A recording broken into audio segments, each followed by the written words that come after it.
So this example showed nesting two different for loops, and as an added bonus, we also nested a conditional inside of those two for loops. So we have three levels of control structures: an if inside of a for inside of a for. Our code is getting pretty complicated.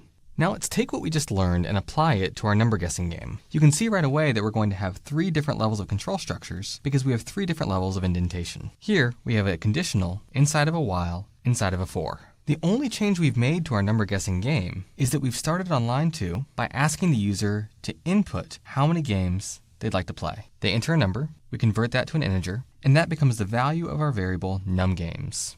We then run a for loop from 0 to numGames. Note that this will run the same number of times as running a for loop from 1 to numGames plus 1, but because we're never actually using the variable I anywhere in here, we don't really need to worry about its value. We just need to worry about whether or not this interior loop runs the right number of times, and this will cause it to run the right number of times. What's interesting is that within this for loop, the interior of this code is identical to our earlier number guessing game. We've added a print statement on line 5 just to tell the user when a new game has started, but other than that, the code is identical. We still generate a new random number for each game. We reset the user's guess to 0 at the beginning of each game because if the computer happens to generate the same random number twice in a row, we don't want the second game to just exit out immediately. And then we run the same while loop as long as the user's guess is not the hidden number. The contents of this while loop is identical. At the end of each execution, it'll return to the top just of that while loop and see if the user has guessed the right number yet. If they have, it quits, and if they haven't, it runs again. It repeats until they guess the right number. Over here on the right, we see that the user has asked to play 5 games, and that on the first game, it took them 3 guesses, 50, 25, and 37, to guess the right number. Their first guess was too high, so line 16 ran. Their second guess was too low, so line 19 ran. And their third guess was correct, so line 22 ran. After they guessed 50, for example, the code jumped back up to the while loop and asked, does the user guess equal the hidden number? Well, the user's guess right now is 50 after the first run, and the hidden number, as we can see, would end up being 37. That's not true, so the phrase that their user guess does not equal the hidden number remains true, and so this runs again. When they guess 37, though, it again jumps up to the while loop, but this time it finds that the user guess does equal the hidden number. So this logical expression that they do not equal each other is no longer true, and so this code jumps out of the while loop. But what happens when it jumps out of the while loop? Well, there's nothing after the while loop, but the while loop was indented itself. And so if that while loop is done terminating, we're going to go all the way back up to the loop that controlled that while loop, that for loop. And again, it's going to ask, am I done yet? Well, in this case, we've run for 1 game, and yet the user asked to run for 5 games. So we're not done running every game yet. And so the interior of that for loop will repeat again.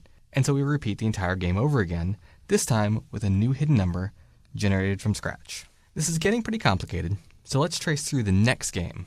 The game starts, and the user guesses 50. 50 is too high, so line 16 runs. 50 does not equal our hidden number, and so the interior of the loop runs again. Then the user guesses 25. 25 is now too low, so line 19 runs. 25 still doesn't equal our hidden number, so it's not true that the user guess equals the hidden number, and so the interior of the while loop runs yet again, and repeats for 37, for 43, for 47, and then for 48, which if this showed more, you would see is actually the right answer. Once the user guesses 48, it exits this while loop, returns to that for loop, asks, am I done yet? And no, we're not, because we wanted to play 5 games, and now we've only played 2. So it repeats again, generating another new hidden number, and resetting the user's guess to 0 once again. So here we've built some pretty complicated reasoning, but notice that this really complicated reasoning that we've developed is just the exact same while loop that we programmed before, put inside of a for loop. We only added 2 actual lines of code, and we could have done it in 1, and yet adding that has dramatically increased the complexity of our program. This is actually a pretty common paradigm for how you design programs. If you're going to have something that you repeat a number of times, develop that part first, make sure it works on its own, and then put it inside of a loop that will repeat it. If it's not going to work yet, there's no reason to repeat it over and over and over again, unless something about repeating is what makes it break. And finally, notice also that I put the import statement at the top, even though I'm not actually generating my random number until line 7. That's a common convention. You usually want to put any import statements that you have at the top of your program. Now, all that said, this is still kind of an odd design for this program. What if the user doesn't know how many games they want to play at the beginning? What if they think they want to play 5, but then they decide after 3 that they're done? We could tweak this program and rewrite it with a nested while loop instead of a while loop put inside of a for loop.